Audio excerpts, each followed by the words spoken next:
Thank you, Mr. Chairman.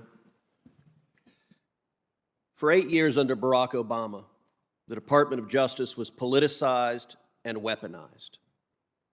When you came before this committee in your confirmation hearing, you promised things would be different.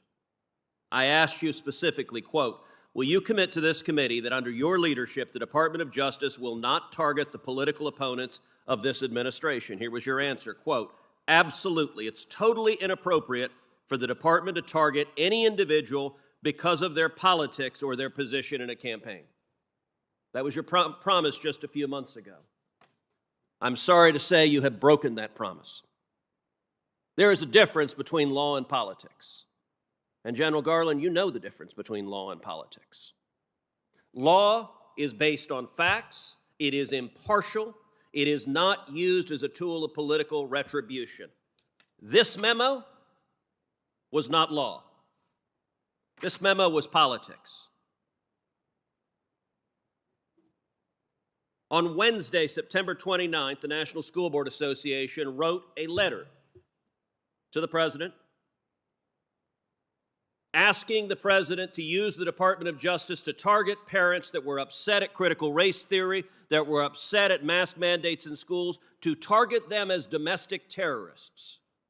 On the face of the letter was in repeated consultation with the White House, in explicit political consultation with the White House. That was on Wednesday, September 29th. 5 days later, on Monday, so right after the weekend, boom, you pop out a memo, giving them exactly what they want.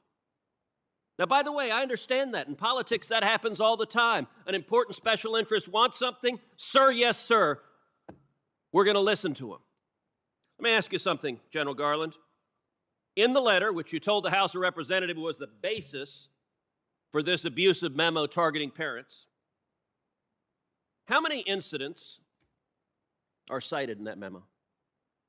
I have to look back through the memo. I can't count it. You don't know. How many of them were violent? Again, the general report. How many of them were violent? Do you know? I don't know. You don't know. And there's a reason you don't know. Because you didn't care, and nobody in your office cared to find out. I did a quick count just sitting here. During this hearing, I counted 20 incidents cited. Of the 20, 15 on their face are nonviolent. They involve things like insults. They involve a Nazi salute. That's one of the examples. My God, a parent did a Nazi salute at a school board because he thought the policies were oppressive. General Garland is doing a Nazi salute at an elected official. Is that protected by the First Amendment? Yes, it is. Okay. 15 of the 20 on the face of it are not violent. They're not threats of violence. They're parents who are unhappy.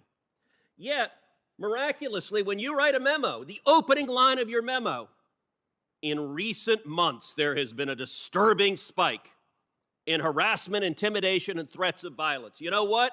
You didn't look, and nobody on your staff looked. Did you even look up the 20 instances? As I testified, the decision to make, send a memo is for an assessment. Did you look up the 20 instances? I did not read. Did anyone on your staff look them up? I don't know the answer, but it's not But of course memo. you don't. In general, there's a reason. Look, you started your career as a law clerk to Justice Brennan. You've had many law clerks during the year, during your time as a judge. I was a clerk to Chief Justice Rehnquist. I'll tell you what, if I drafted an opinion for the Chief Justice and walked in and it said, there's a disturbing pattern of violence, well, Ted, how do you know that? Well, I got an amicus brief here who claims it. You would fire a law clerk who did that. You're the Attorney General of the United States. This was not a tweet you sent. This is a memo to the Federal Bureau of Investigations saying, go investigate parents as domestic terrorists. That is not what the memo says at all. It does not. Is it what the letter says? That is not what. Is it what the letter says? I don't care what the letter says. You don't care. You said it was the basis of your memo. You testified under oath before the House of Representatives. The letter was the basis of your memo. Now you don't care about the letter? The letter and public reports of violence and threats of violence. My memo says nothing about domestic terrorism, says nothing about parents committing any such things.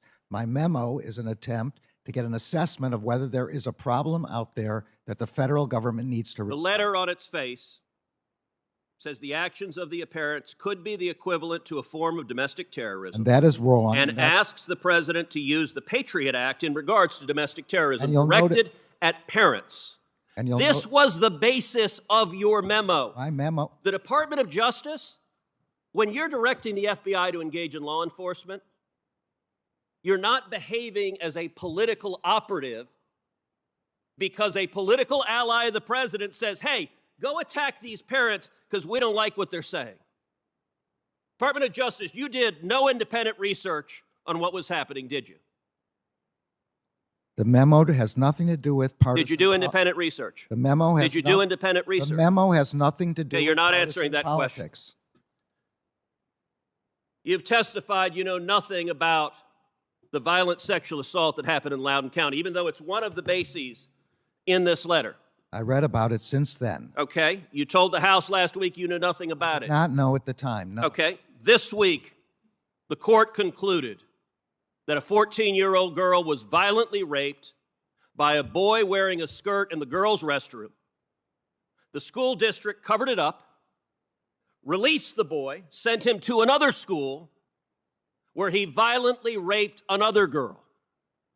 The father, who Mr. Hawley just showed you, was the father of the first girl. He was understandably, do you understand why a parent would be upset when your daughter is raped at school, the school board covers it up, and then lies to you and claims there have been no assaults, we have no instances of assaults in our bathroom, and that was a flat-out lie, as the court concluded this week. Do you understand why the parent would be upset? Absolutely, and any expressions of upset are completely protected by the First Amendment. Except you just called him a domestic terrorist. I never called him that. That's not correct. This letter calls him a domestic terrorist. You based a direction to the FBI, an official direction from the Attorney General, on this letter. And I'll tell you what, the NSBA is so embarrassed of this letter, they've apologized for it and retracted it, but you don't apparently have the same willingness to apologize and retract what you did. Let me ask you. A heated exchange unfolded during a Senate hearing as a lawmaker accused Attorney General Merrick Garland of breaking a promise to keep the Department of Justice out of politics. The senator opened by quoting Garland's own words from just months earlier, when he pledged that the department would never target individuals based on their political views or campaign positions. According to the senator, that promise has now been broken. There is a clear difference between law and politics, the senator said.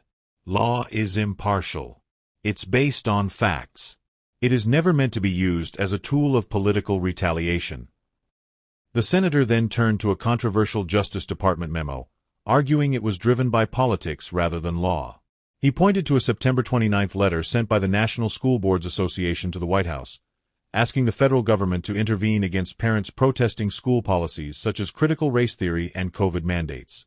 The letter, written in consultation with the White House, described some parents' actions as potentially equivalent to domestic terrorism.